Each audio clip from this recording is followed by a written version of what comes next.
Süleymanın hakimiyyəti və əzəməti.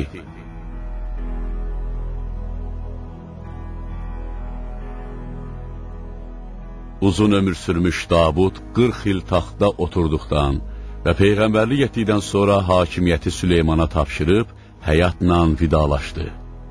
Süleymanın çoxlu rəqibi var idi. Buna görə də elə ilk günlərdən qoşunu möhkəmlətməyə, at yığmağa, silah toplamağa girişib, hakimiyyətini gücləndirməyə başladı. Bir gün Süleyman üçün çoxlu yüyrək və qaçağan at gətirmişdilər. Atların məğrur görünüşləri vardı. Süleyman atları yoxlamaq üçün əmr verdi ki, onları çapsınlar. Əmr verilən kimi, atlar dağ başından yellənən iri qayalar kimi yerlərindən qopdular. Yerdən toz torpaq qalxıb qara bulud kimi göy üzünü bürüdü. At nallarının daşlara toxunmasından qopan qığılcımlar bu qaranlıqda işıq saçdı. Süleyman ildırım sürətli bu atların qaçışını görüb dedi, "Mənim yüyrək atlardan xoşum gəlir." O atlar gözdən yox olunca, onların ardınca baxdı. Süleyman atların cinsini, qaçışlarını bəyəndi, bu hədiyyələrdən məmnun qaldı. O nəvazişlə əlini atların boynuna sürtdü. Süleymanın ata bir, ana ayrı qardaşları var idi. Onlar yaşca böyük olduqları üçün özlərini padişahlığa daha layiq bilirdilər. Süleymanın böyük qardaşı Abişalum, Davud sağkən onun vəliyyətliyə təyin olunmasından qəzəblənib, öz tərəfdarları ilə birgə Davuda qarşı qiyam elədi. Davud əlacsız qalıb onun üstünə qoşun yeritdi. Qiyamçıları məğlub etdi. Döyüşdə Abişalum öldürüldü. Bir müddət fitnə atəşi söndü. Davud vəfat elədikdən və Süleyman səltənət taxtına oturduqdan sonra Abişalumun tərəfdarları Ədunya adlı başqa bir qardaşının ətrafında toplaşdılar. Süleyman hakimiyyətini möhkəmlətmək üçün at və silah yığarkən fitnə yenidən qızışdı. Süleyman əlacsız qalıb onlarla mübarizəyə girişdi. Qiyamçıları məğlub elədi. Bu vuruşda Süleymanın qardaşı Ədunya öldürüldü. Süleyman qiyamçılar sarıdan arxayın olduqdan sonra Tanrıya üz tutub peşmançılığını bildirdi, tövbə elədi və dedi, "Pərverdigara, üzrümü qəbul et. Mənə elə bir nemət bağışla ki, Bəni İsraildən heç kim ona layiq olmasın, kimsə ona tamah salmasın."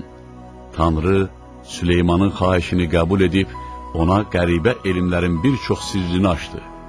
Cücülərin, quşların dilini öyrətdi, küləyin gücünü onun itayətinə verdi ki, əkinçilikdə, həyatın başqa sahələrində istifadə eləsin.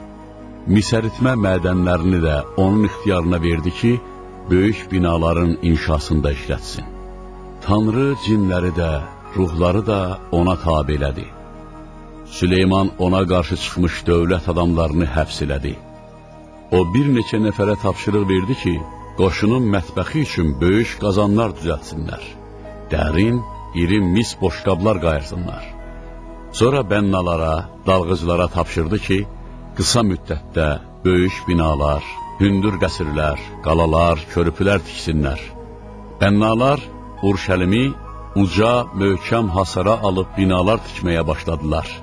Süleyman dövrünün başlıca tikililərindən biri Şahlıq sarayıdır.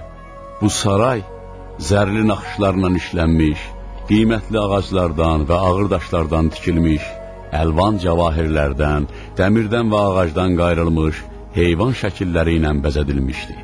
Sarayda qiymətli ağaclardan, fil sümüyündən qayrılmış, qızılla, daşqaşla bəzədilmiş çox gözəl, qiymətli taxt var idi. Taxtın hər iki tərəfində şir heykəli, yuxarısında iki kərkəs heykəli elə yerləşdirilmişdi ki, Süleyman taxta çıxanda şirlər qollarını açırdı. Oturanda isə kərkəslər onun üstünə qanatlarını gərirdilər. Süleymanın tikdirdiyi mühüm bina Beyt-i Rəbb, yəni Böyük Beytül-Müqəddəs məbədidir. Davud ömrünün axırında bu məbədi tikdirməyə hazırlıq görürdü. Amma dünyasını dəyişdi, işi yerinə yetirə bilmədi. Süleyman hakimiyyətinin 11-ci ilində onu başa çatdırıb adını Süleyman məbədi qoydu. Süleyman məbədi 424 il öz gözəlliyini qoruyub saxladı. Sonra isə Misir hökmdarları və başqaları tərəfindən yağmalandı.